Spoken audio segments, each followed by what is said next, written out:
पीठ पीछे चाकू मारे, प्रशांत जी के पीठ पीछे चाकू मारे वो लोग। तो व्यापारी वही अगर सही नहीं रहेंगे, वही सुरक्षित नहीं रहेंगे तो हम लोग कैसे जिएंगे। अब पीछे से वार किया तो उसमें प्रशांत जी क्या कर सकते हैं। आज जैसे कल वुमेंस डे है, सबसे पहले तो बहुत बहुत बधाई दूंगी कल जो एडवांस में वुमेंस डे का। समस्या वो है जो पूरे टीम को चलाते हैं ना, वो सुनती नहीं। नमस्कार दोस्तों, मैं हूं आशीष कुमार और आप लोग देख रहे हैं इस भारत। अभी हमारी मौजूदगी राजधानी पटना में है और जिस तरह से 2025 का जो विधानसभा चुनाव है काफ़ी नज़दीक आ रहा है, उससे पहले सभी राजनीतिक पार्टियां जो है आपस में आमने सामने छिड़ चुकी है। और इस समय हमारी मौजूदगी राजधानी पटना में है और हमारे साथ जनसुराज के कुछ कार्यकर्ता है। तो ये लोग से बातचीत करते हैं और जानने का प्रयास करते हैं कि आखिरकार जनसुराज जो बिहार की सबसे बड़ी उभरती हुई पार्टी दिख रही है, इसकी विस्तार किस तरह से जो है पार्टी के द्वारा की जा रही है। और क्या नाम है मैडम? मैं अर्पणा यादव नाम हूँ। अभी जनसुराज पार्टी जो कि बिहार की सबसे बड़ी उभरती हुई पार्टी दिख रही है, आप लोग मतलब विस्तार के लिए धरातल पे क्या क्या योजनाएं या फिर कौन कौन सी कार्य जो करने के लिए तत्पर है? सबसे पहले मैं धरातल पर तो रोजगार की व्यवस्था करवाना चाह रही हूँ, जो कि पटना शहर में सबसे ज़्यादा मान्यता है रोजगार की।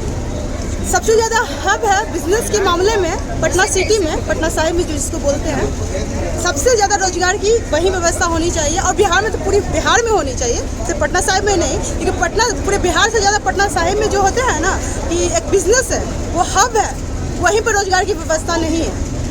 वहीं पर रोजगार की व्यवस्था, सबसे पहले तो वहाँ की रोजगार की व्यवस्था करूँगी। और जो जितने भी हमारे व्यापारी हैं जिनकी सुरक्षा नहीं है, सबसे पहले उनके लिए सुरक्षा स्थान खुलवाऊंगी सबसे पहले, क्योंकि वो सबसे ज़्यादा जरूरी है। अगर मेरा जो बिजनेस करते हैं, जो व्यापारी, वही अगर सही नहीं रहेंगे, वही सुरक्षित नहीं रहेंगे तो हम लोग कैसे जिएंगे, आम जनता कैसे जिएगी। नेताएं जो अभी कुर्सी पर बैठे हुए रहते हैं वो कैसे चलेंगे, वो उनको भी तो बिजनेसमैन चाहिए। लेकिन जब सुरक्षा की बारी आती है तो कोई भी नेता कोई भी गोली मार के निकल देते हैं पटासाई में। आप बोले सुरक्षा के लिए, चूंकि बीपीएससी छात्रों का जो प्रदर्शन चल रहा था गर्दनी बाग में, वहाँ पे छात्रों का ये आरोप लगा कि जो पुलिस ने बल प्रहार किया बीपीएससी छात्रों पे बिस्कुमान भवन के पास में, वहाँ पे प्रशांत किशोर जी जब वहाँ पे पहले से मौजूद थे, लेकिन जब लाठी प्रहार होने लगा तो वहाँ से भाग चुके। नहीं, ऐसा कुछ नहीं था। जब तक प्रशांत जी वहाँ पर मौजूद रहे, एक भी लाठी नहीं चली। क्यों नहीं चली? क्योंकि वहाँ पर प्रशांत जी मौजूद थे। अगर बाई व्यवस्था वो हटे, उसी ने पीछे से वार किया। अब पीछे से वार किया तो उसमें प्रशांत जी क्या कर सकते हैं?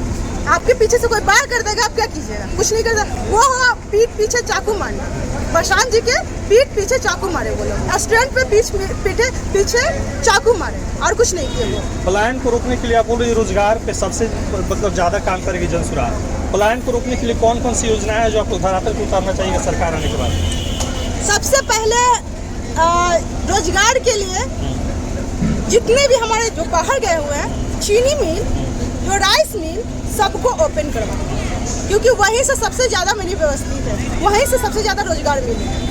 और भी कुछ योजनाएं हैं जो हमारे, जैसे कल वुमेंस डे है, सबसे पहले तो बहुत बहुत बधाई दूंगी कल जो एडवांस में वुमेंस डे का।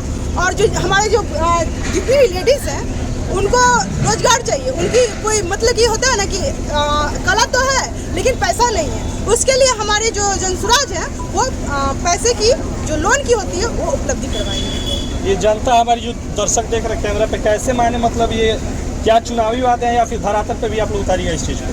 हम धरातल पे उतर चुके हैं, धरातल पे उतरेंगे, ऐसा थोड़ी ना है कि सिर्फ बोलेंगे मुंह से। जमीन पर चल रहे हैं, जमीन पे ही काम। लेकिन जनता ये विश्वास नहीं करती है। जनता बोले चुनाव से पहले जितने भी बयान दी जाती है, किसी भी नेता के द्वारा प्रतिक्रिया दी जाती है, वो चुनावी वादे होते हैं।